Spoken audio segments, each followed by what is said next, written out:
The Ain't No Fang podcast. From Arizona Sports, Ain't No Fang. Hey everyone, welcome into Ain't No Fang, Arizona Sports Diamondbacks podcast. Coming to you on a Thursday, the Diamondbacks off day after their series against the Rangers before they take on the Red Sox. I'm Alex Weiner, and joining me today is my good friend Jack Sommers, beat reporter for Inside the Diamondbacks on SI, as well as a host on the Snakes Territory podcast with our other good friend Jesse Friedman. Jack, how you doing? I'm doing great. It's always wonderful to talk to you. We'll get to reprise what we do in the press box right here live on this Zoom meeting. Exactly. Yeah, I know. We could just have the recorder like sit next to our spaces in the press box and do like a game like that. That'd be kind of fun.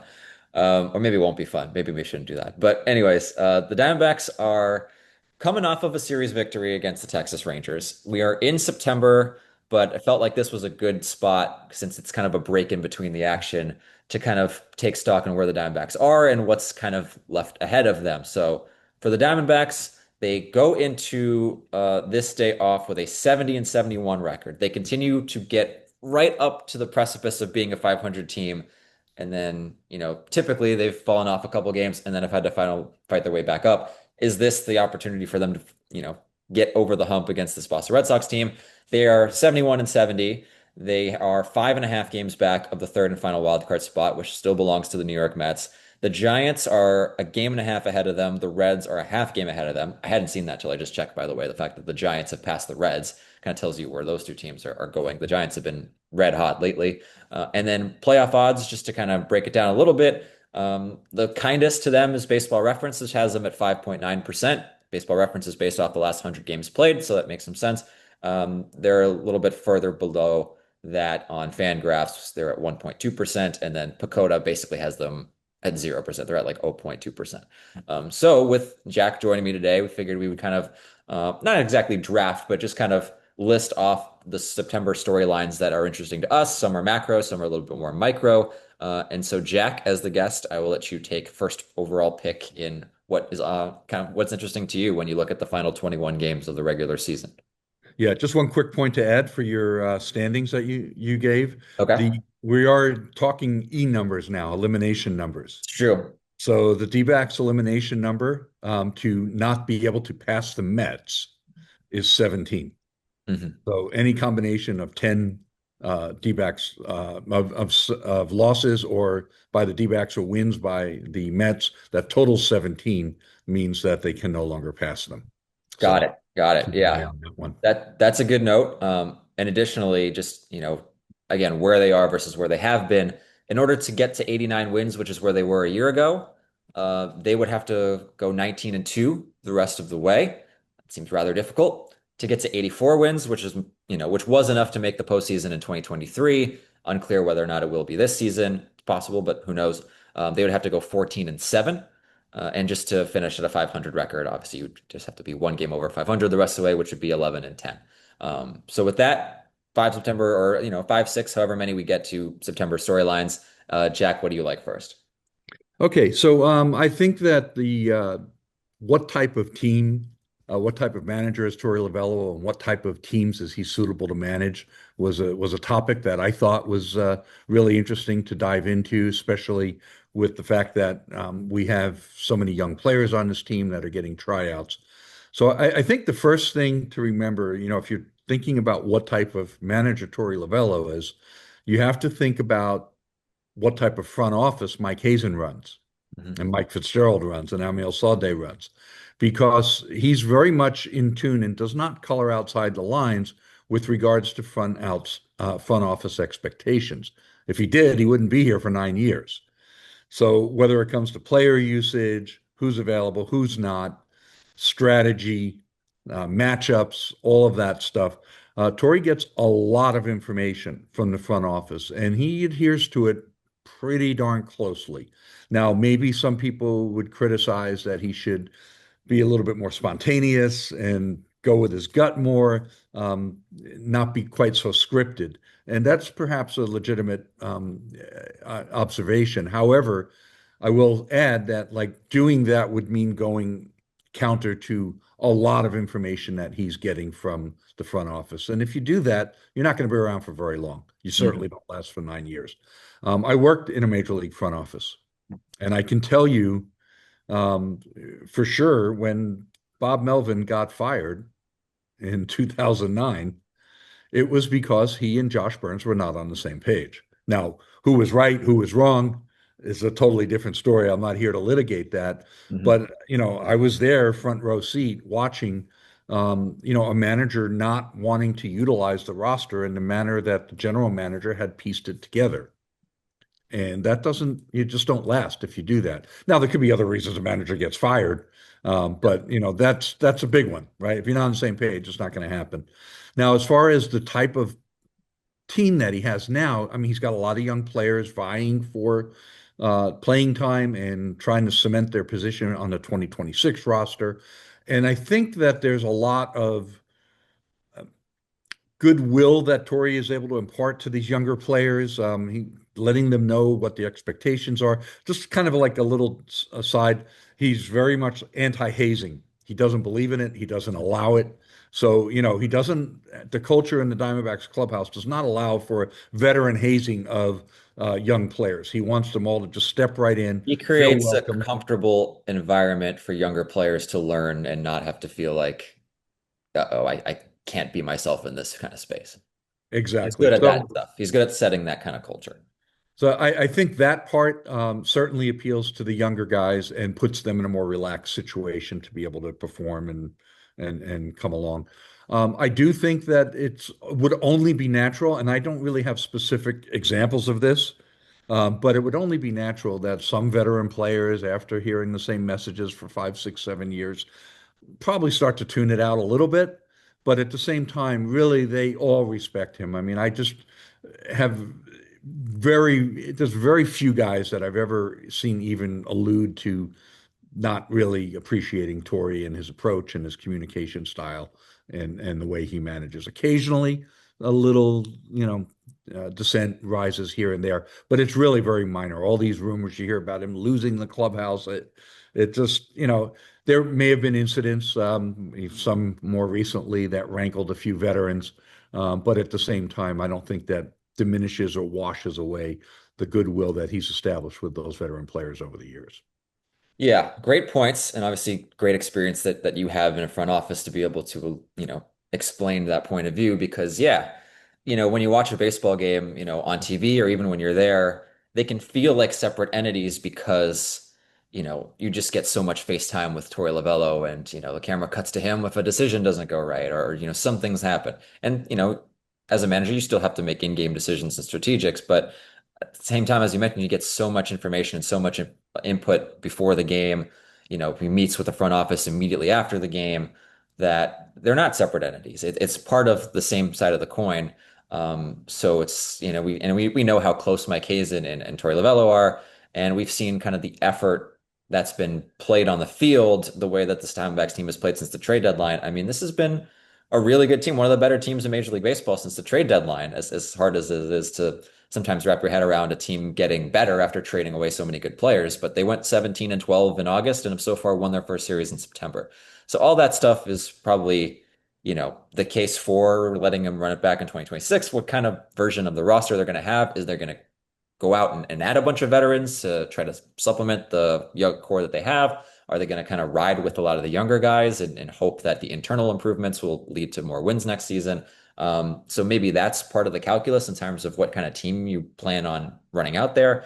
But yeah, it will be kind of interesting to see down the stretch of the season if they can kind of push to the finish line, even if they don't make the postseason, but get up to it, up over 500. All that stuff is probably, case for him coming back, when a lot of times this season it looked kind of dire, with the state of the team, specifically going into the trade deadline when it really seemed like they were quite out of it. But it's looked quite different since then. So that's certainly one. Um, Another one to look at, I think this one's pretty obvious, but it's the Locklear Lawler corner infield kind of situation that they have right now. Because with Lawler, it was good to see he finally got off of the mat with a couple of hits the other day. And now the question is, now that that's kind of off of his back, Can he go on a little bit of a run? The concerns are still there when it comes to him handling breaking pitches, but I thought it was a good sign to watch him check off of a couple breaking balls um, that fell off of the plate, get into some better counts, even in early counts, and drive the first fastball over the plate that he saw for a couple of hits. Both were screamers. They were the hardest hit balls he's hit as a major league player. And so maybe the talk that he had with Torey Lovullo that it's been talked about him kind of going earlier, being more aggressive. He's trying to do everything right and work counts and try to get deeper and work up pitch counts.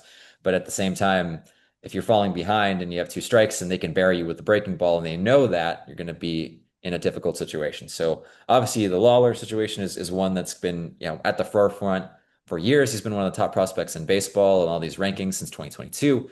And then you have Tyler Locklear, who it was a flawed but interesting prospect when he came over and had a good first, 4 days on the Diamondbacks, and since then went pretty quiet. I think lately the at-bats have looked a little bit better. It was good to see him not only hit a home run the other day, but then follow it up with a nice base hit up the middle and a walk in the next game.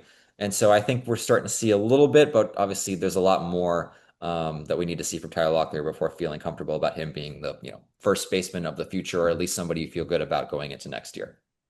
Yeah. I mean, when you talk about going into next year, right now, first base and third base are gaping holes for the Arizona Diamondbacks organization. Unless And those two fill it. That's the opportunity. it's hard. What I was going to say is it's a little hard for me to, whatever happens over the next 20 games, it's going to be difficult for me to say, okay, that's enough for me to feel confident. Sure, Now, sure. I mean, mostly now, going into next season for as part of that, but yes. how confident are the Diamondbacks going to be in that situation? Look, they're going to have to, I mean, we're talking about first and third base, but I mean, if you look at the total picture, they need two starting pitchers, they need two high leverage reliever, they need a first baseman, they need a third baseman, they might need a backup catcher, and oh, by the way, now they need another right-handed hitting outfielder, Mhm. right, because of Lourdes' injury. So of those, 7, 8 spots that absolutely must be filled, how many of them are they going to be able to fill internally and be above replacement level, which allows them to be competitive? And what choices are they making? It's tough. I mean, that's why they get paid the big bucks. There's some, they haven't gotten all the clarity that they need so far in the month of August on answering those questions. And it's hard for me to see that they're going to have total clarity in the next 20 days, but they have to be able to make those decisions based on what they have. Yeah, do they see enough to feel confident? Like, okay, maybe we bring in a potential platoon veteran first baseman who could compete in spring training and help in that regard. Do you bring in another like kind of not maybe like an Ildemaro Vargas type, like a veteran who can at least give you some, decent play, who can at least keep like the base level at a certain spot if there are some struggles going into next season with your younger guys.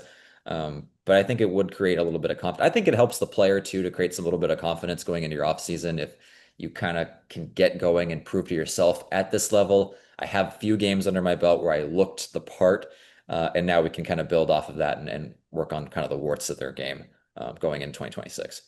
Yeah. Yeah. All good. Great points. What do you got next? Okay, so we're going to talk about kind of going into 2026. We're going to talk about bullpen and who Everyone's might, favorite topic, the yeah. Diamondbacks bullpen.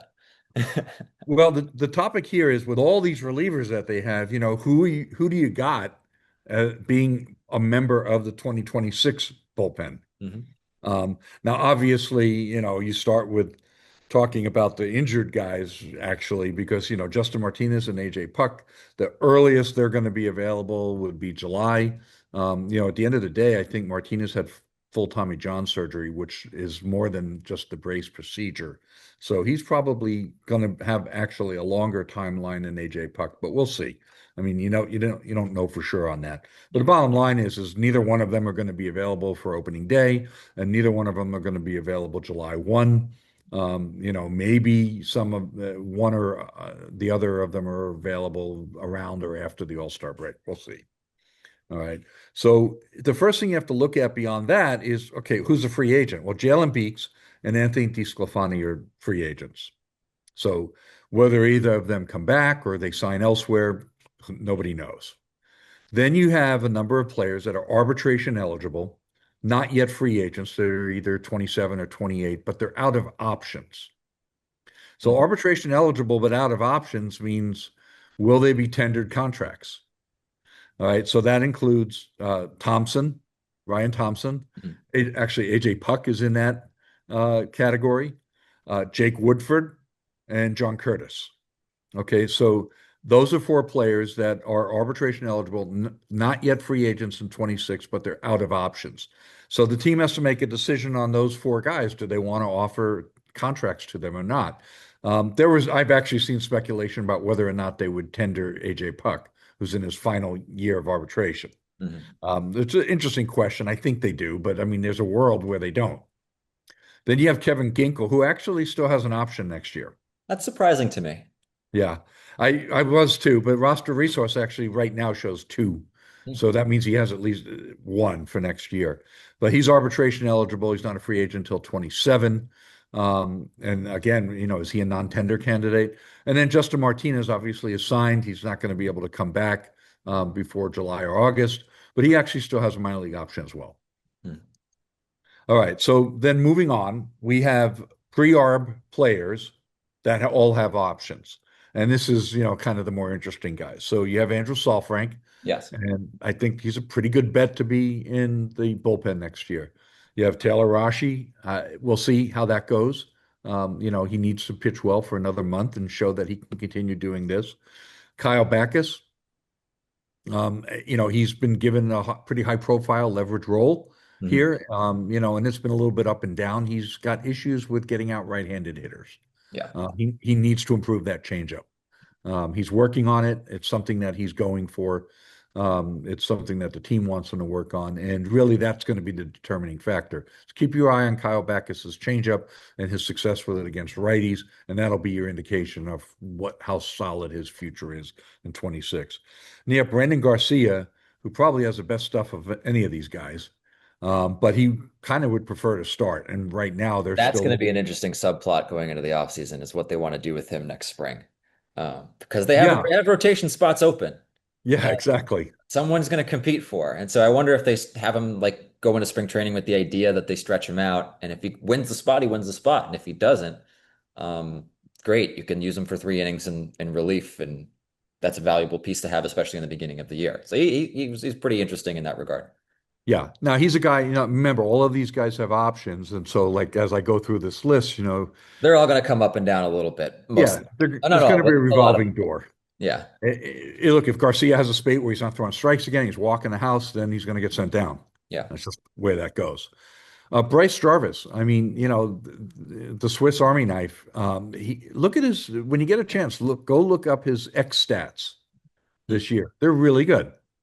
His X stats are quite positive. So, you know, Bryce Jarvis was a go-to guy for Torrey, mostly in low and medium leverage. He didn't get a lot of high leverage, but in 2024, but Torrey kind of burnt him out a little bit. He used him a little too heavily. He suffered an elbow sprain and lost the rest of the year. And then the guy's been stuck in AAA starting and getting, the snot kicked out of him in the PCL. But then he comes up here and he's actually, reasonably effective Hmm. and is getting outs in the majors. So I would keep your eyes on Bryce Jarvis. I think that there's a pretty strong chance that he ends up with a slot in 2026, but he also still has options. Uh, Now they just optioned out Juan Burgos and Andrew Hoffman recently, Hmm. but both of those guys are going to be cycled back up here, if not this year, certainly next year. So, they're going to get more chances. They both were brought over in trades. The team isn't going to just cut bait on guys that they traded for that early for sure. And then you got guys coming back from injury. Blake Walston, don't forget about him, the long, lanky lefty. I mean, at some Probably point, sometime in the middle of next year, yeah, maybe first well, half at some point. And he had got Tommy John before the season. yeah, he had his Tommy John in March. Yeah. So it's conceivable May, June he could be back. If you look at the 14-month window. Yeah. All right. So, Blake Walston, they'll probably send him to the minors and, let him work it out, but keep him in mind. And then Christian Montes de Oca, he had back surgery that caused him to miss the rest of this year. But he should be fine for next spring training. And, he was pretty impressive at times and it's got really good stuff. He was I didn't trending in the include, right way in the minor leagues too. It was an interesting profile. yeah, yeah. I didn't include Christian Mena here, if anyone's wondering, because I believe that Rotation. he's going to be in a rotation. Yeah. Yeah. So anyway, that's the rundown on the pitchers. I didn't really answer the question who's going to be in the 2026 bullpen Somebody because that you mentioned is going to be in the bullpen in yeah, it's 2026. not answerable. Some of those will be in the bullpen. But I just think that, going over their statuses and how, whether they have options or not, who's a free agent and who's arbitration eligible and non-tender candidates, these all play into the decision making almost as much as who they think can get outs. 100%. And then even if you look at like who could be in there a year from today, like I don't know, does Hunter Cranton come up and Right. light everybody up in May Oh, and man. June next year and come into there? Does even Dirk he's somebody who was really good until had some bumps in the road at AAA. Does he figure some things out for next season? Like I don't know. We'll see. So some of your earlier points on Backus, lefties are hitting 125 against him, righties are hitting 367 with a 986 OPS. So that's sort of what you're talking about there, is if that changeup can be a pitch that at least helps him, I don't know, stabilize a little bit against right-handed pitching, then that's a guy who has, shown the ability to get some big outs for them this year, even as a rookie. And Andrew Saalfrank has been so fun to watch just because of his ability to get both righties and lefties out. That's why he's had so much success. Righties this year are hitting 177 against him, lefties are hitting 190 against him. I asked their pitching coach Brian Kaplan the other day, like, why is he so successful against righties? And it's like, because he's weird.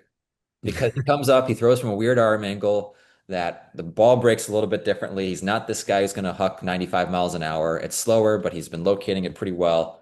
He's got this big curveball that's been incredibly effective. And so, if he's probably been the most promising relief pitcher this year for them. Can Juan Murillo figure some things out with his command? It's because he's got some big stuff with the big fastball. So, yeah, it's a bunch of guys who could be really good, but we actually don't know yet because they're all rookies. And so it's an interesting point. But to your point earlier in the show, yeah, going out and getting a high leverage arm or two is probably going to be high on the priority list for them. Yeah. Um, The one thing I'll say about deception guys and funk guys, sooner or later, hitters figure that stuff out. sure, sure. The stuff has to be there to back it up. The one thing that I'm kind of bummed out about for Andrew Saalfrank is when he first came up, back up, he was throwing 88, 89, and he said, well, I haven't had much workload. I think when I get my workload up, I should be able to tick Yeah. up a mile or two, and it hasn't happened. So that's a little concerning for me. But maybe next year That's with a something that full, maybe an off-season work at, I don't know, yeah. goes to a facility where they specialize in that kind of stuff, but maybe that's a way to do that. Yeah, look, I mean, throwing 92 isn't the be all end all, but it gives him more margin for error if he could get back to that and not lose anything else that he's doing with the curveball and the funky deliveries. I think that it could be something that's more sustainable long term. I think 88, 89 is going to be hard to sustain success once guys figure him out. All right, my next one on the list is Zach Allen. I think it has to be Zach Allen. I think, Torrey started his press conference after Wednesday's game saying, yeah, a typical Zach Gallen performance. That had not been the case for a lot of the season, but over the last month, it has been. He's got a 2.20 ERA since August 1st. That's through seven starts, 41 innings. It's among the best in Major League Baseball throughout that stretch. So, what on earth is Zach Gallen's offseason going to look like is such an interesting question. Because a month ago, or at least going into the trade deadline, he had a 5.60 ERA, and the Diamondbacks just didn't get a package that was worthwhile to them to send him somewhere else, keep him around, and he's really figured some stuff out. Whether it is, throwing less in between outings to help him finish the starts better, finding better, success using the sinker to give him another option, landing the slider a little bit more. The fastball's shape has looked, more like Zach Gallen. So there's all these different kind of factors that are leading to, more success, less home runs, fewer walks. What do we even think about him as a character in the story of, the beginning of the offseason? Because is he, I think a month ago you would have asked, and the qualifying offer might have looked pretty tantalizing. And now I don't know. I don't know what to think about it because he's been one of the best pitchers in the league for a month since he didn't go anywhere at the deadline. Well, part of what precipitated me kind of joking with him about I might have been wrong. And he's like, what'd you say? was, at the trade deadline, I was basically saying that I think it's too risky to give him a qualifying offer. Yeah. Because if he stays up at 5.5 and you give him a qualifying offer and he's still pitching that badly, then you're stuck. I mean, like you're really stuck with a guy that you don't know if he's going to get it back, but he did. And so I think at this point, regardless of what the Diamondbacks might have been thinking then, because I might have been completely wrong about what they were thinking, right? If you asked me on July 31st if the Diamondbacks were going to give Zach Gallen a qualifying offer, I would say they'd be crazy to. Hmm. That I was being somewhat forceful in that opinion. And now here we are 6, 7 starts later, and it's like flipped the other way around. It would be crazy not to. Yeah. Right. So I think we put that part of it to bed. He's going to get the qualifying offer. It'd be a big win if he took it, I think. It'd be a Yeah. big win for them. And when you're looking at the stability of the rotation next season. Yeah. So that's where we're at is does he take it or does he not? Does he figure I want to stay here and rebuild my value on a 1 year, pretty healthy contract? I'm still going to be pretty young and I can still go get a 5 year deal or whatever. Um, or does he have say, nope, I'm just going right into free agency. I'm going to get paid. I know I'm confident. And, his agent is Scott Boras. So I think, while it's not unheard of for a Scott Boras client to accept a qualifying offer, it has happened, I think, in the past, but not very often. Mhm. I would bet that he gets a qualifying offer and rejects it. Then you How just does- got to hope that some team pays him over $50 million so Yeah. that you guys get the higher draft pick. How does Boris look at baseball's, you know, outlook um, in 2027 when it comes to the CBA and how does that affect potentially his clientele? Is that a potential factor here in trying to get some guys locked up who may have been, 1+1 candidates that we've seen in the past? Zach Allen could he have gotten like a Jack Flaherty contract? Is that something that's possible where it's like a year for 25 million bucks and then he can either opt in or opt out? And, it's kind of like taking the qualifying offer, but with a little bit extra money. That's Well, certainly a possibility too. Jeff Passan raised a similar point to what you're saying right now, and it actually fell on favoring Gallon trying to get his multi-year deal now Hmm. before Yeah, the that makes sense. the lockout happens. Which there's going to be a lockout. Now, does it bleed into the season? If it does, how long into the season? How much of the season do we lose? Nobody knows. I mean, there's definitely going to be a lockout in the postseason after the 2026 season. MLB is going to lock the players out during the offseason in 2026. Yeah. That's done deal. Now, do they resolve everything before they got to go to spring training or before opening day? I don't know. But Zach may be in a position where, you know what, if I can get a multi-year deal heading into 26 and I don't have to deal with that, I'm going to take it. And that might be really the best course of action for him. Yeah. Maybe it's a 2+1. I don't know. I don't know how this is going to work. I mean, he just turned 30 years old, so time is still somewhat on his side. But now's the time to cash in if you have the opportunity to, whether that's this year or in a future year. Okay, Diamondbacks versus Red Sox. I know you had some thoughts about this upcoming series. The Red Sox are in an interesting position, right? They are battling still. They're still in the race for the American League East crown. They are 2.5 back of the Toronto Blue Jays last time I checked. That they just lost Roman Anthony to injury. This was an oblique strain. Yeah. He's been their rock star rookie who's been tremendous for them who's coming up. They just lose him. And the pitching matchups are going to favor Boston in this series. It's Eduardo Rodriguez versus Peyton Tolley, who just got called up, has been a promising young left-handed prospect. On Saturday, it'll be Brandon Pfaadt against Lucas Giolito. And then on Sunday, that will be Brian Bayo for Boston against Ryan Nelson for the Diamondbacks. So what do you make of this? Well, the first from the Diamondback side, my biggest concern here is just the inconsistency between Eduardo Rodriguez and Brandon Pfaadt. Yeah, Just feel like, can you get a quality start out of both of them in back-to-back outings?